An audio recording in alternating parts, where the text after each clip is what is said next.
به نام خدا. علیرضا مردانی، هنرستان شهید رجایی، دهم ماشین افزار. موضوع تنش و کرنش.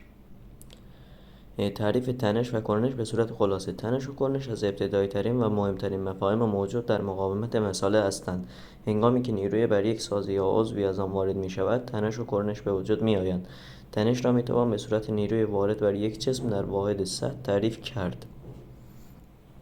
تنش نرمال و برشی اگر راستای نیروی اعمال شده در جهت عمود به سطح مقاومت در برابر نیرو باشد، تنش نرمال به وجود میاد. از آنجایی که در بارگذاری‌های محوری و خمشی نیروی عمود بر سطح مقاوم است، تنش‌های محوری و خمشی نوع تنش نرمال به حساب می‌آید. از سوی دیگر اگر راستای نیروی اعمال شده موازی با سطح مقاوم در برابر نیرو باشد، تنش برشی به وجود خواهد آمد. در بارگذاری‌های ارضی و پیچشی نیز به صورت موازی با سطح مقاوم است. از این رو تنش‌های ارضی و پیچشی نوع تنش برشی محسوب می‌شود. تنش محوری: در معادلای تنش محوری نیروی وارد مساحت سطح مقطعی است. اگر نیروی به آن اعمال می‌شود، در صورت ایجاد تنش محوری بر روی یک مقطع صاف، تنش در تمامی سطح به صورت یک نواخت توزیع خواهد شد.